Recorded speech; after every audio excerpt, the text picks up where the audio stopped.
educational practitioner, my role is made up of many different components which make up my professional identity. I believe that I possess skills and qualities which defines me within my setting. For example, I am highly qualified, having a level 5 qualification. I have had plenty of experience in early years, both in private sectors and state sectors.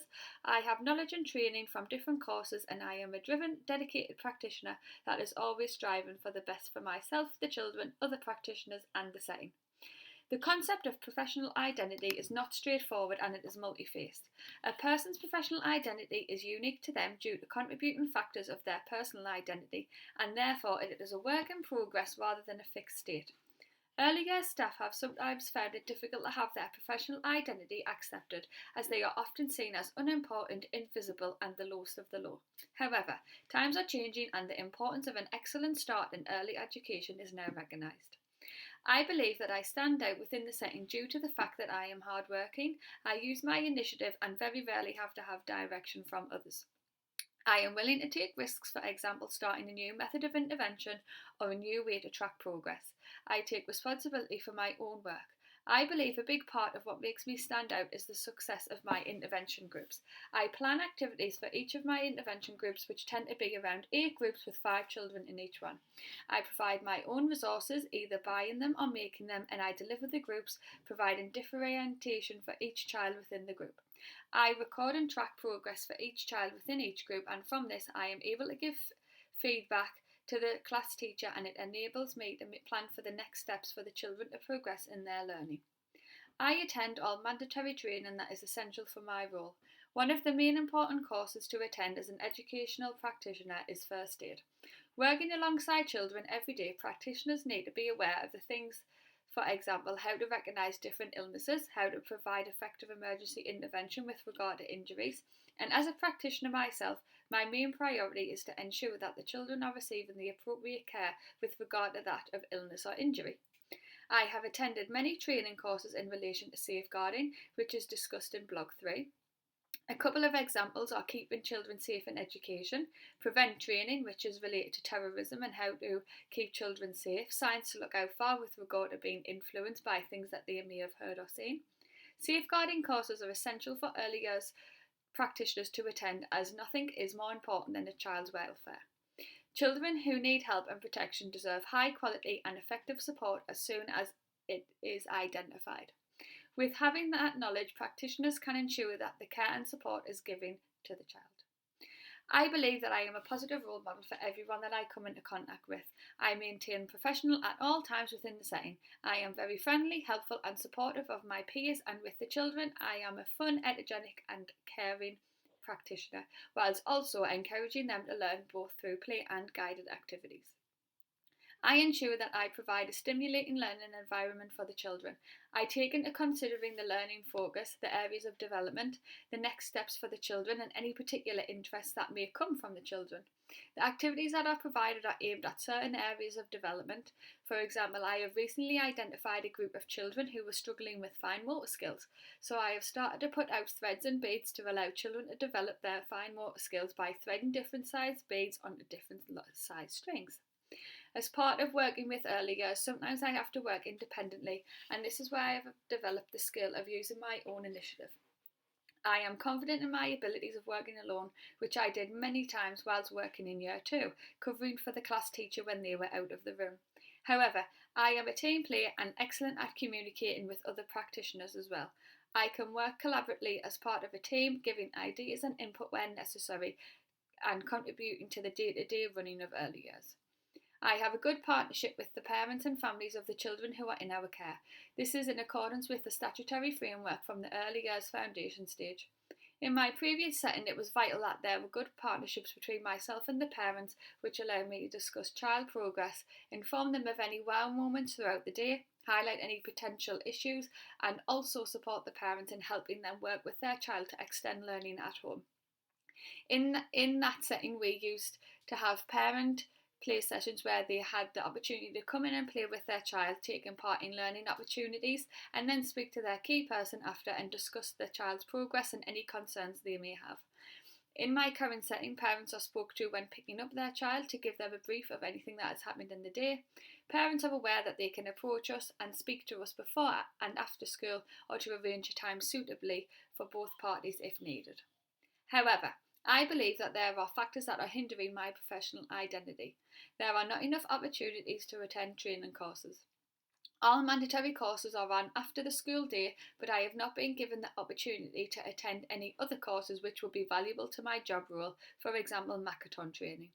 By not attending courses, this has affected my continuous professional development. Since I have been on maternity leave, my paediatric first aid certificate has expired, and on top of this, I have missed valuable safeguarding training. So therefore, I will have to arrange the courses in my own time to ensure that I do not miss out. In my setting, there is a lack of opportunity to make progression and no available posts to move up from being an educational practitioner to a senior educational practitioner. I have the skills, knowledge and the qualifications to be able to do the job role, but when discussing the possibility of progression, it went no further. I often do the job of a senior educational practitioner, covering other members of staff, having extra responsibilities, for example, planning, prepping and implementing after school clubs. This is on top of my normal job role, but my job title and pay is not that of a senior educational practitioner and highly doubt it will be. Since then, it has inspired me to complete the final year of my degree, and from that it will allow many more opportunities, and I will be able to complete teacher training and become a qualified early years teacher, which has always been my goal.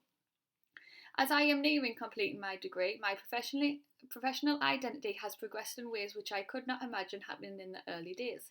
I have gained so many skills that I previously did not have, as well as becoming very confident within myself, my abilities and my job role. Now, my knowledge of the early years is extensive, and I am confident that it will continue to develop as time progresses on. Day to day as a practitioner, there are issues that I face. Being in a normal state-run school, the times that the children are there are the same as the school times, and the routine of morning and afternoon nursery is kept very much in tune with the rest of the school. This makes it difficult to find time to observe each child in the different areas that are required. This is not just a problem within my setting, I also face it in the previous setting. I had 14 key children and who were observed at least once a week in a couple of areas, and finding the time to actually observe, write it up, link it to the early years foundation stage and update journals alongside carrying out day-to-day tasks and actually planning and teaching the children proved quite difficult.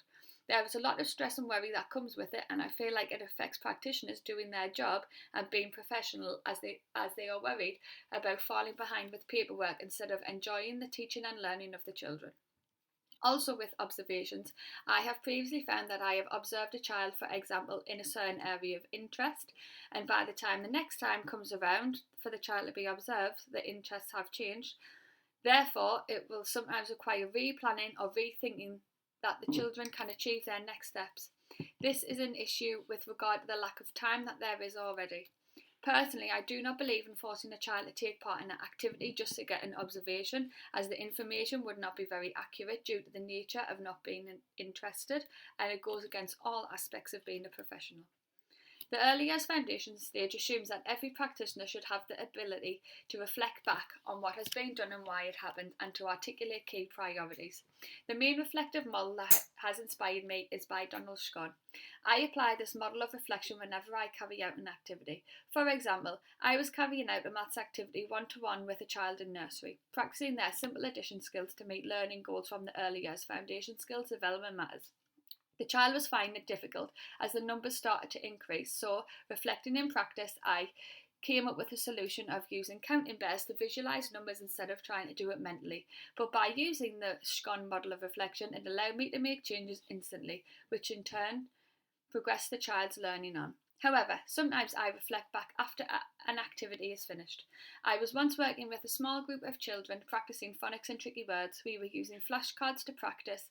Then the children would write the letters in the air, then on the hand with their magic finger before writing them on a whiteboard. One child was finding it particularly difficult. So, reflecting on practice after the event, I realised to enhance that child's learning with a marker pen, I could have drew sound buttons underneath to make it easier for the child to read. The next time that I carried this activity out, this is exactly what I did, and the child found it a lot easier. During any adult-led activity, I show the children what I would like from them, and we continue to practice over and over again to ensure that all children are learning. If children are still struggling, we will find time individually to work with those and to get them where they should be in regard to the early years foundation stage. During such activities, I ensure that the children receive lots of praise given in the correct way, which is supported by Skinner's theory of reinforcement, where he suggested that the feedback and response from the class teacher determines behaviour and development. Skinner states that if a type of behaviour is reinforced, then this type of behaviour will increase.